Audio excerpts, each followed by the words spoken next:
여기 고난당하고 있는 한 남자가 있습니다. 그에게는 아들 7과 딸 3이 있었습니다. 그의 소유물은 양이 7,000마리, 낙타가 3,000마리, 겨릿소가 500쌍, 암나귀가 500마리나 있었고 종도 아주 많이 있었습니다. 이 남자는 동방에서 으뜸 가는 부자였습니다. 심지어 그는 흠이 없고 정직하였으며 하나님을 경외하며 악을 멀리하는 사람이라는 성경의 평가를 받습니다.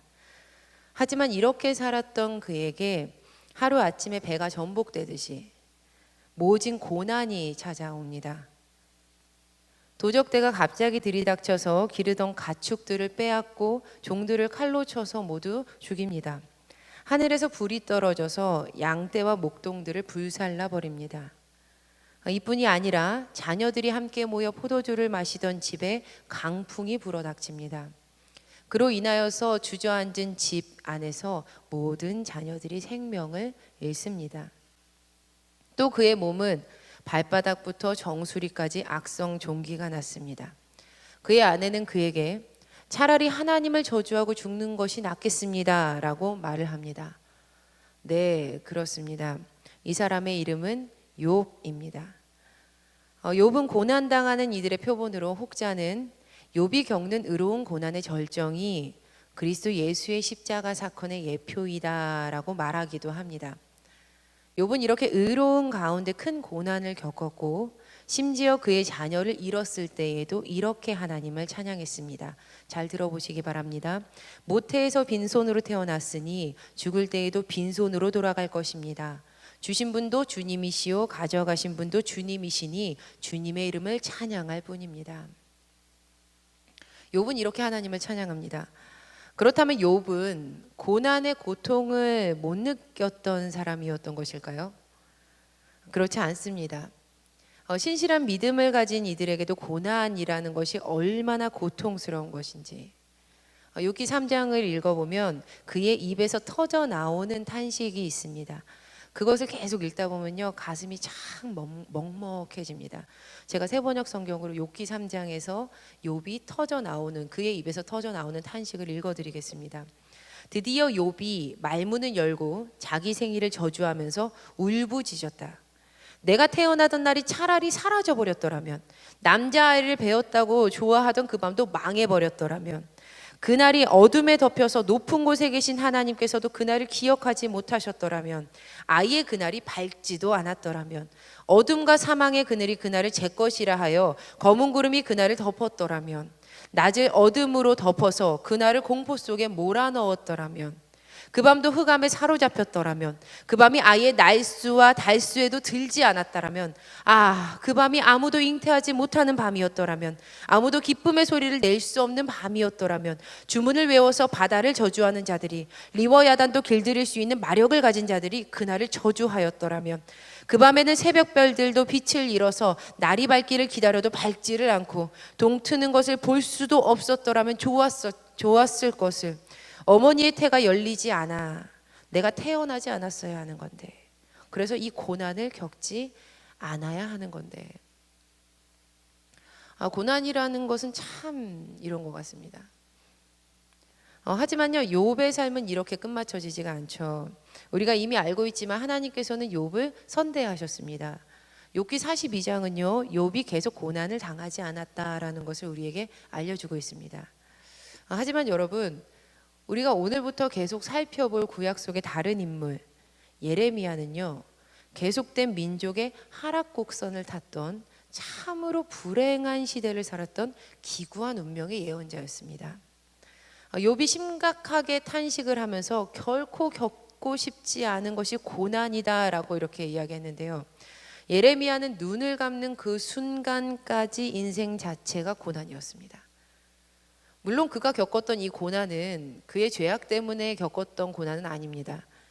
남유다의 이 지도자들과 그곳에서 하나님을 멸시했던 그 백성들 때문에 겪었던 고난인데요, 이유야 어찌 되었던 예레미야의 인생은 고난이었습니다. 그래서 예레미야의 별명은요 비극의 예언자, 눈물의 예언자입니다. 이 예레미야는요, 주전 587년 남유다가 멸망하기 직전까지 그 예루살렘에서 약 40년 동안 눈물로 예언을 했던 대예언자입니다. 먼저 예레미야의 이름 뜻은 굉장히 불확실해요.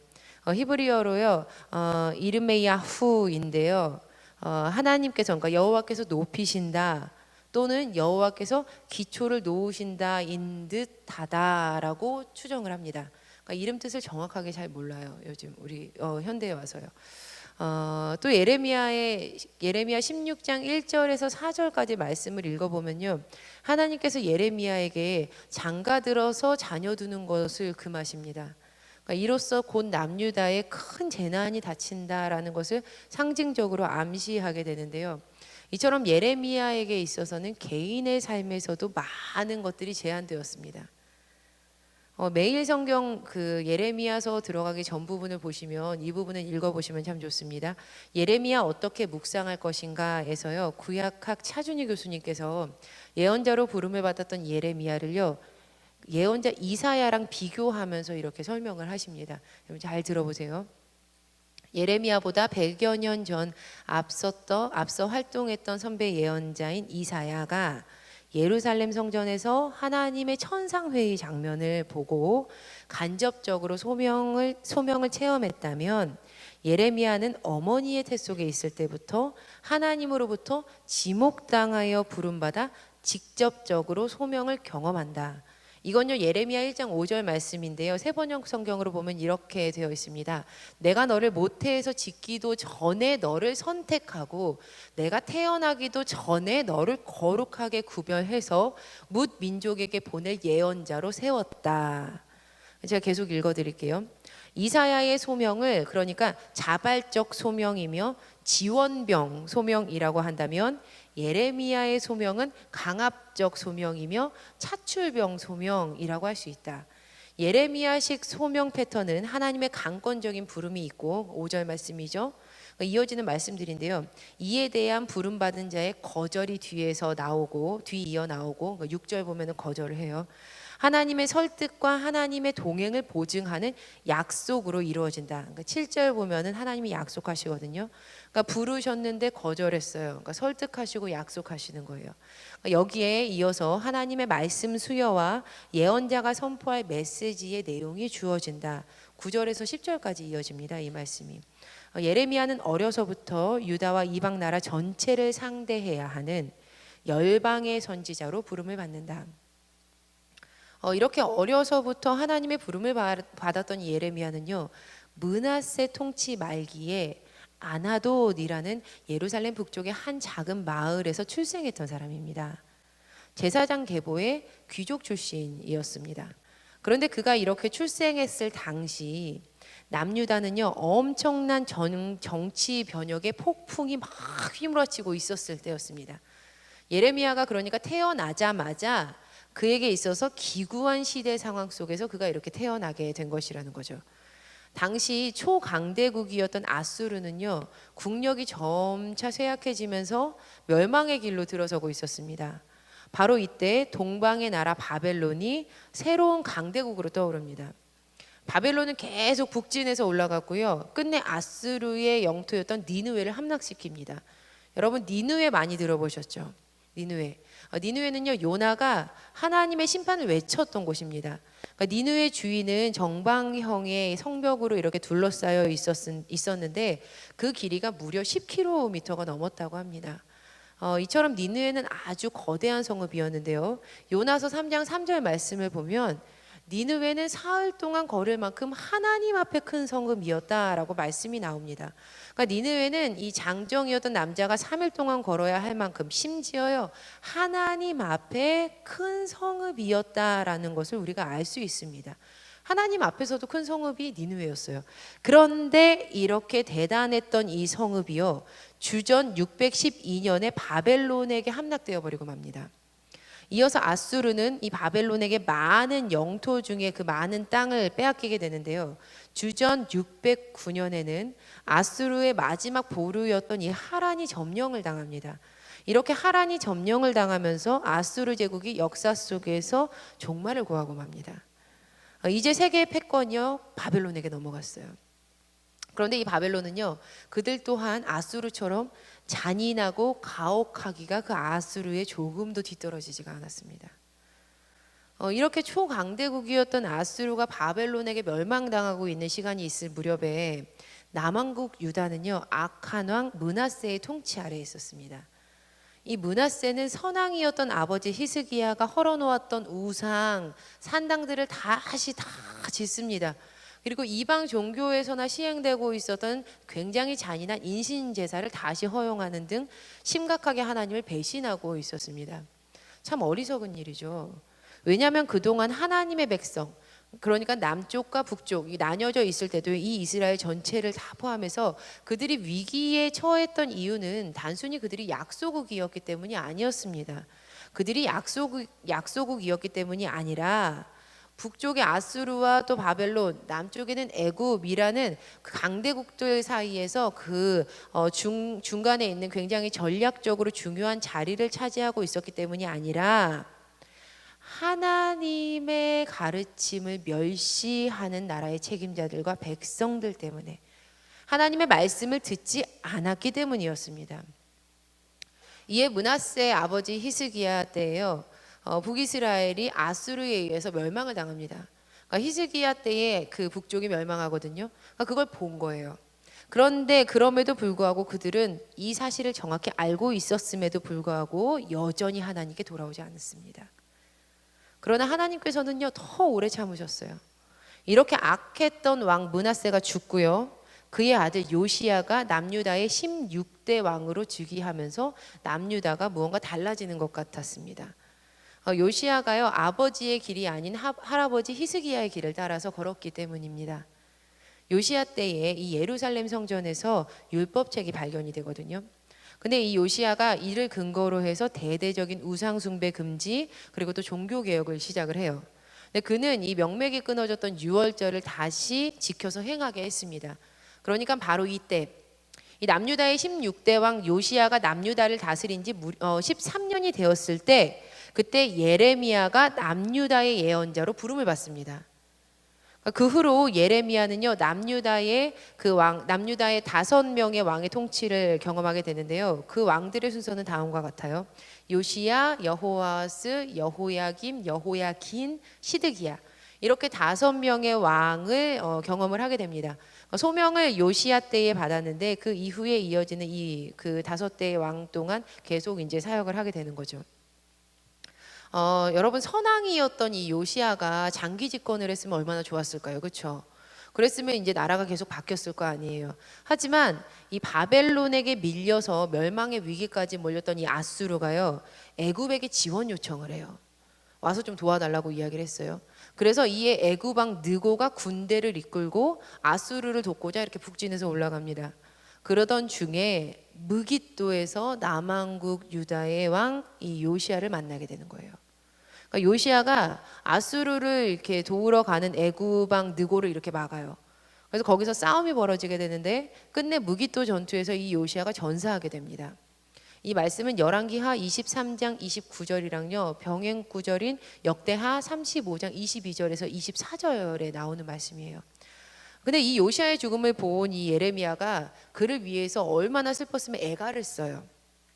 그리고 그 애가를 노래하는 남자들과 여자들이 슬피 울면서 이렇게 노래를 합니다.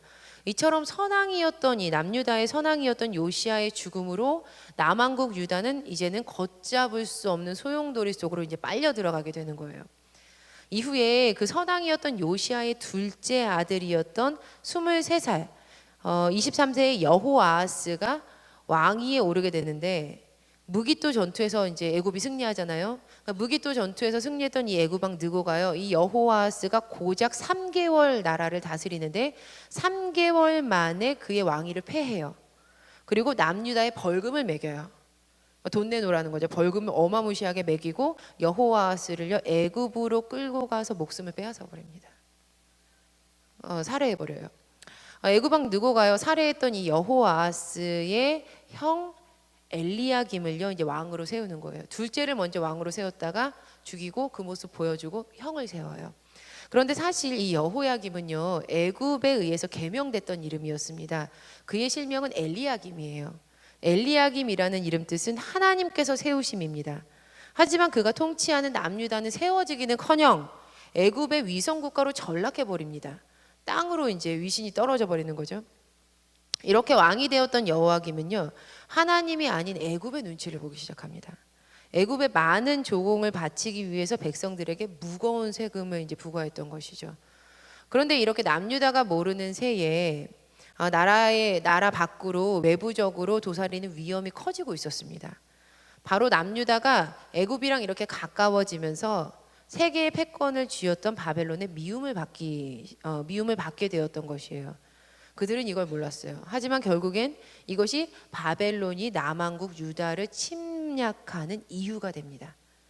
이때에도 예레미야는요, 하나님의 심판의 말씀을 굉장히 날카롭게 양날겁처럼 가감없이 다 증언을 합니다. 하지만 여호야김은요, 하나님께로 돌아오지 않습니다. 열왕기하 23장 37절은 이렇게 증언을 합니다. 여호야김이 그의 조상들이 행한 모든 일을 따라서 여호와 보시기에 악을 행하였더라. 그래서 주전 598년에서 597년경에 그 바벨론의 느부갓네살 왕이요, 남유다의 수도였던 예루살렘을 포위해요. 그리고 그해 겨울에 유다 왕이었던 이 여호야김이 분명하지 않은 이유로 죽습니다. 이유가 분명하지 않아요. 여호야김이 이렇게 죽은 후에 그의 아들이었던 여호야긴이 왕으로 등극을 하는 거예요, 이제. 근데 성경은 여호야긴이 왕이 되었을 때 더 이상 이제는 애굽 왕이 다시는 그 나라에서 나오지 못했다라고 증언을 해요. 왜냐하면 바벨론 왕이 애굽 강에서부터 유브라데 강까지, 그러니까 애굽에 속했던 그 땅을 다 점령을 해요. 그래서 애굽 왕이 국경 밖으로 나오지 못하도록 했기 때문이에요. 그러니까 이제 바벨론이 애굽까지 장악한 거죠. 이 여호야긴이 왕이 되었을 때 여호야긴은 18살이었는데 그가 예루살렘에서 3개월 동안 또 다스립니다. 그런데 하나님 앞에서 3개월 다스리면서 악한 일을 다 하는 거예요. 굉장히 악한 일을 했을 때 이때에 바벨론이 예루살렘을 포위하고 이 18살 왕이었던 여호야긴과 그의 일과, 그리고 또 고관들, 지도자 1만 명, 기술자와 대장장이들을 바벨론의 포로로 싹 다 끌고 가버립니다. 성경은요, 열왕기하 24장 14절 보면 참으로 안타까운 모습이 나오는데 남유다의 아주 가난한 사람 말고는 하나도 남지 않았다라고 증언합니다. 싹 다 가져간 거예요. 싹 다. 또 바벨론은요, 주님의 성전 안에 있는 보물과 왕궁 보물들을 모두 다 탈취해요.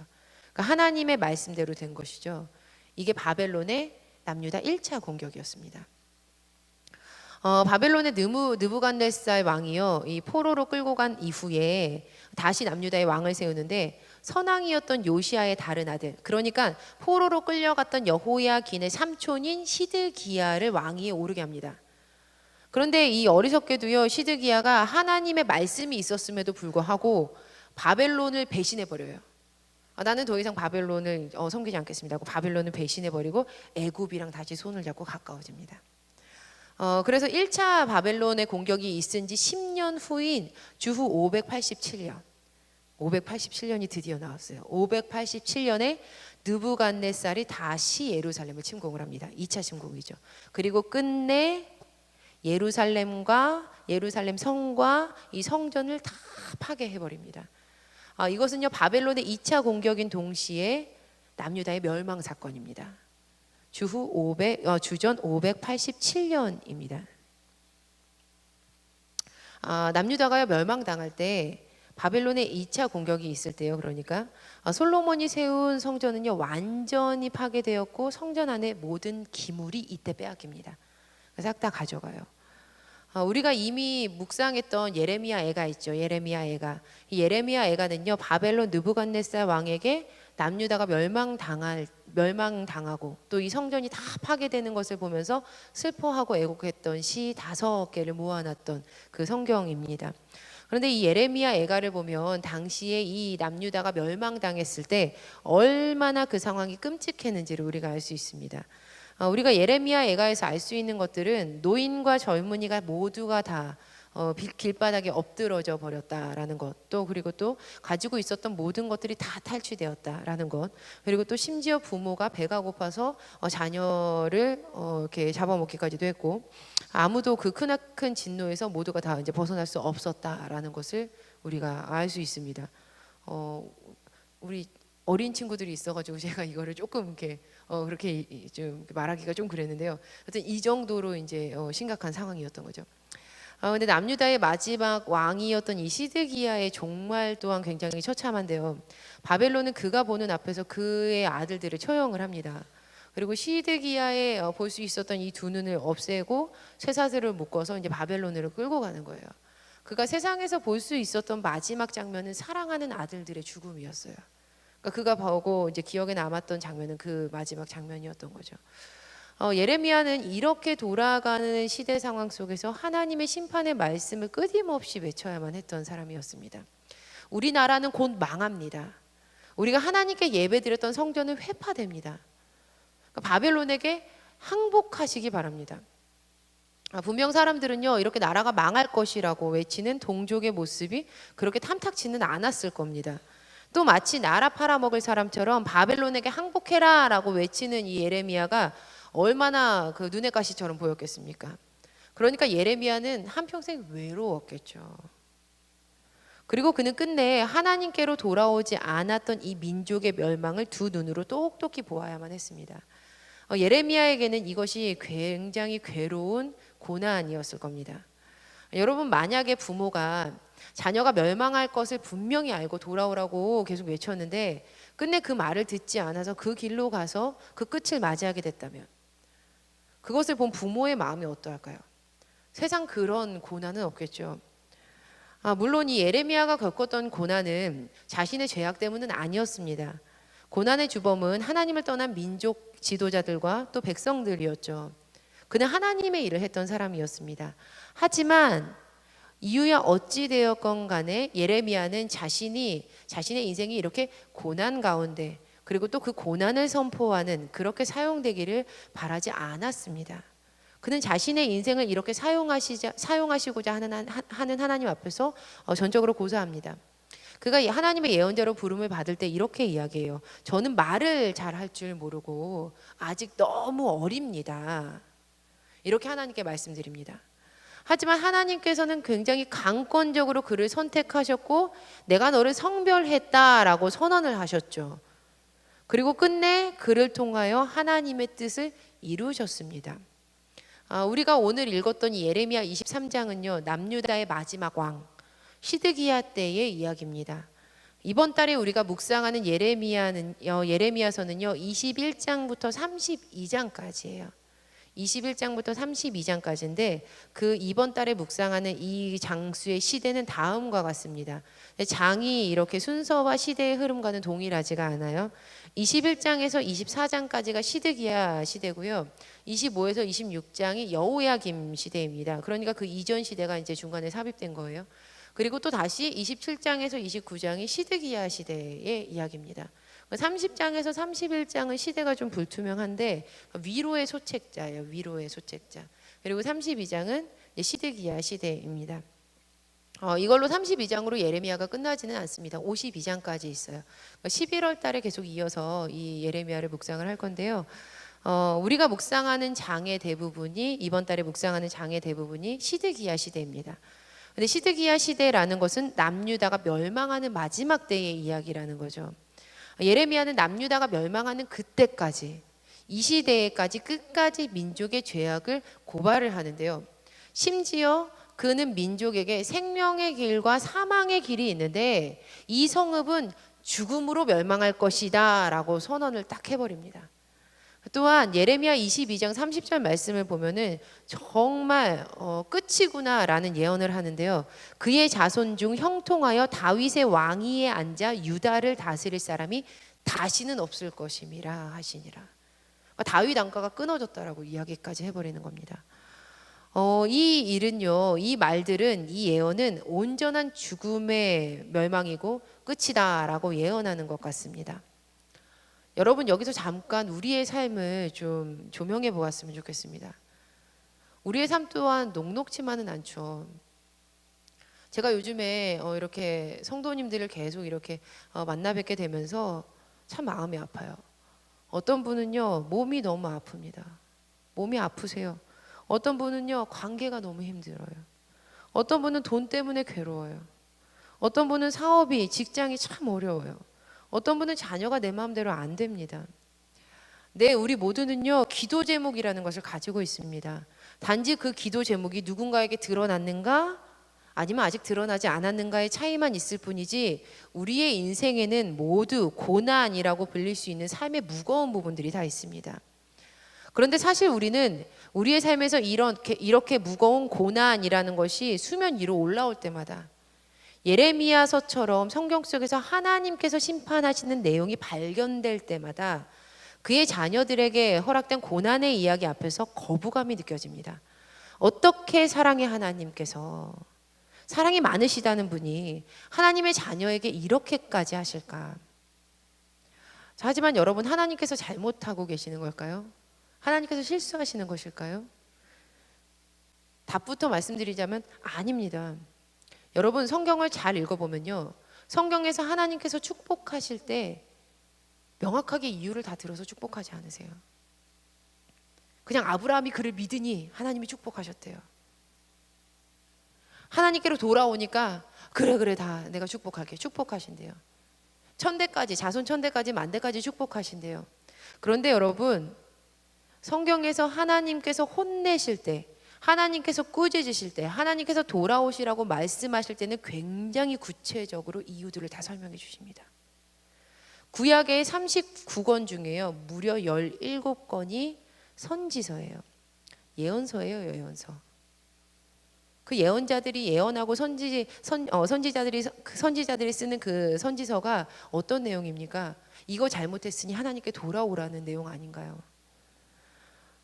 하나님께서는 우리의 삶 가운데 고난을 주실 때마다, 우리의 삶 가운데 어려움을 주실 때마다, 우리를 혼내서 돌이키실 때마다 그 이유를 명확하게 알려주십니다. 사랑의 하나님이시기 때문이죠. 그리고 하나님께서 우리의 삶 가운데 이렇게 고난을 두시는 이유가 있습니다. 부모가 자녀를 혼내는 이유가 분명히 있지 않나요? 시편 119편 67절 말씀입니다. 함께 읽어보시겠습니다. 시작. 고난 당하기 전에는 내가 그릇 행하였더니 이제는 주의 말씀을 지키나이다.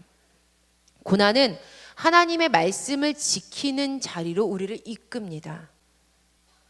고난은 주의 말씀을 제가 이제 지킵니다 라고 고백하게끔 우리를 만듭니다. 그렇다면 여기서 우리는 이렇게 반문할 수도 있습니다.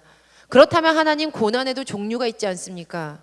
욥, 예레미야가 겪었던 고난과 남유다가 겪었던 고난은 그 근원부터가 다릅니다. 우리는 살아계신 아버지께 유산을 받아서 모두 다 탕진했던 둘째 아들을 비난하는 첫째 아들의 자리에 있을 때가 참 많습니다. 나는 그렇지 않은데 둘째 아들은 허랑방탕했습니다. 나는 그렇지 않았는데 둘째 아들은 돼지가 먹는 쥐염 열매까지 먹고자 할 만큼 부정해졌습니다. 또 우리는 하나님 앞에 이렇게 묻습니다. 누구의 죄입니까? 그 부모의 죄입니까? 이 사람의 죄입니까? 하지만 여러분, 이 문제의 잘잘못을 따지는 것은 우리에게 주어진 권한이 아닙니다. 욥은 선한 자의 자리에서 고난에 대해서 울부짖었을 때, 심지어 그때에도 하나님께서 그에게 찾아오셨을 때 이렇게 하나님 앞에서 고백을 합니다. 욥기 40장 4절 말씀입니다. 보소서, 나는 비쳐나오니 무엇이라 주께 대답하리이까? 손으로 내 입을 가릴 뿐이로소이다. 하나님 앞에서 할 말이 없다는 거예요. 하나님께서는 고난의 이유를 일일이 들어가면서 욥을 이해시키지 않으십니다. 도리어 하나님의 전능하심을 보여주실 분이었어요. 네가 이것을 만들었냐? 너 이거 아니? 내가 만들었다. 나는 안다. 하나님께서 하나님의 전능하심만을 보여주실 분이었습니다. 하나님의 빛 앞에 서면요, 우리 중에 어느 누구도 정결함을 논할 수가 없습니다. 어느 누구도 자신의 공의를 내세울 수가 없어요. 우리 모두는 죄인입니다. 우리 모두는 죄인이에요. 하지만 우리가 우리의 그 길에서부터 돌이켜 하나님의 길 가운데 다시 서게 된다면 하나님께서는 우리를 의롭다라고 칭해 주실 뿐만 아니라 그 하나님의 길을 끝까지 걸을 수 있도록 허락하시고 도와주십니다. 자, 사랑하는 여러분, 우리는 어리석게도 우리에게 찾아오는 고난의 잘잘못과 그 이유, 그 답을 과거에서 찾고자 합니다. 하지만 하나님께서는요, 하나님의 시간, 미래에서 그 해답을 우리에게 가져다 주십니다. 그에게서 하나님이 하시는 일을 나타내고자 하심이라. 이제는 주의 말씀을 지키나이다. 이처럼 하나님께서는 예레미야를 통해서 남유다의 멸망을 선언하셨지만 거기에서 끝이 아니었습니다. 하나님께서는 미래에 대한 계획을 가지고 계셨어요. 하나님께서는 회복의 약속을 그들에게 허락하기를 바라셨던 거예요. 한 목소리로 우리 말씀을 읽어보도록 하시겠습니다. 예레미야 23장 3절에서 6절 말씀입니다. 시작. 내가 내 양떼에 남은 것을 그 몰려갔던 모든 지방에서 다시 모아 그 우리로 돌아오게 하리니 그들의 생육이 번성할 것이며 내가 그들을 기르는 목자들을 그들 위에 세우리니 그들이 다시는 두려워하거나 놀라거나 잃어버리지 아니하리라. 여호와의 말씀이니라. 여호와의 말씀이니라. 보라, 때가 이르리니 내가 다윗에게 한 의로운 가지를 일으킬 것이라. 그가 왕이 되어 지혜롭게 다스리며 세상에서 정의와 공의를 행할 것이며 그의 날에 유다는 구원을 받겠고 이스라엘은 평안히 살 것이며 그의 이름은 여호와 우리의 공의라 일컬음을 받으리라. 할렐루야. 여러분, 우리는 참 감사한 시대를 살아가고 있습니다. 왜냐하면 우리는 이분이 누구이신지 알고 경험하며 말씀을 읽고 있기 때문입니다. 이분은 바로 우리의 구원자 예수 그리스도이시죠. 할렐루야. 아멘. 하나님께서는요, 회복의 약속을 지키셨어요. 예수 그리스도께서 십자가와 그 부활을 통해서 최후 의의 승리를 거두셨습니다. 예수님께서는요, 우리의 죄로 인해서 얻어졌던 그 죽음을, 그 죽음의 길에서 우리를 건져주셨고 우리의 참된 목자가 되셔서 우리를 생명의 길로 이끌어 주셨습니다. 하지만 여러분, 남유다처럼 그 길에서 돌이키지 않으면, 하나님께로 돌이키지 않으면 아무도 그 회복의 약속을 얻을 수가 없어요. 하나님께로 돌이켜야지만 그 고난의 길에서 회복의 약속이 이루어지는 것을 보게 될 것입니다. 예수님께서 우리의 죄를 대속하여 주셨고 그 죽음의 길에서 나를 회복의 자리로 이끌어 주셨습니다 라고 여러분은 고백하십니까? 고백하시는 분은 아멘으로 대답해 주시겠어요? 그렇다면 예수님께서 우리의 죄를 구속하셨다면 이미 그분은 우리의 모든 것을 해결하신 겁니다. 우리는 이미 회복의 약속을 얻은 사람들인 거예요. 바로 이 사실이 우리가 어떤 이유로 고난을 받고 있던지 간에 회복의 소망을 품을 수 있는 근거가 됩니다. 이 소망은 단순히 허무한 소망이 아니에요. 우리의 소망의 근거는 참으로 견고하기 때문이에요. 우리에게 있어서 믿음이라는 것은 바라는 것들의 실상이고 보이지 않는 것들의 증거입니다. 예수 그리스도이십니다. 여러분, 잠시 한 가지 상상을 좀 해봤으면 좋겠어요. 우리가 지금 산을 올라가고 있는 거예요. 내가 이렇게 산을 올라가고 있어요. 그런데 여러분, 산을 올라갈 때 만나는 길이 모두 다 오르막길이던가요? 아니죠. 간혹 가다가 이렇게 내리막길 있을 때 있잖아요. 근데 우리가 그렇게 산을 올라가다가 종종 만나는 그 내리막길 앞에 이렇게 서게 된 거예요. 그런데 그때 친구가 전화를 했어요. 저에게 띠리링 띠리링 전화를 받았어요. 그때 친구랑 통화한다고 한번 상상해 보세요. 그 친구가 이렇게 얘기하는 거예요. 너 지금 어디야? 이랬어요. 여러분 뭐라고 대답하시겠어요? 나 지금 산 내려가고 있어 라고 말하는 사람이 있을까요? 없죠. 나 지금 산 오르고 있어. 내려가서 전화할게. 이렇게 말하겠죠. 여러분, 만약에 지금 내가 겪고 있는 이 상황이 하나님을 떠나서 지은 죄로 받는 고난이라면요, 진정으로 회개하세요. 진정으로 회개하시고 하나님께로 돌이켜서 다시 그 하나님과의 관계 가운데 회복의 길을 가시면 됩니다. 하나님께서는 돌이키며 기억도 하지 않는다고 말씀하셨어요. 심지어 남유다, 그 오랫동안 참았던 그 남유다, 그들의 멸망이 회복의 약속으로 이루어져서 하나님의 약속의 땅으로 변했던 것처럼 하나님께서 우리의 회개 가운데 돌이키시고 회복의 약속을 이루시지 않을 이유가 있겠습니까? 또 여러분, 신앙을 지켰기 때문에 고난을 겪고 계시다면요, 갚으시는 하나님이 계셔요. 갚으시는 하나님이 계시니 무엇이 문제가 되겠습니까? 자, 사랑하는 여러분, 우리는요 예수님 손 붙들고 끝까지 가야 하는 사람들이에요. 그러니까 끝까지 가세요. 포기하지 마시고 끝까지 가시는 거예요. 인생은요 감히 제가 말씀드리지만 중간평가하는 것 아닙니다. 하나님께서 허락하신 회복의 약속은요 반드시 이루어져요. 회복의 약속을 반드시 지키시는 그 하나님을 만나는 이 시간 되기를 간절히 축원합니다. 여러분이 기도하실 때 그 회복의 약속을 반드시 지키시는 주 예수 그리스도의 십자가를 통해서 그 약속을 지키신 그 하나님을 만나는 기도의 시간 되기를 간절히 축원합니다. 이 시간 함께 찬양하시면서 기도하실 때 하나님께서 주시는 귀한 회복의 약속과 은혜가 여러분에게 임하길 간절히 소망합니다.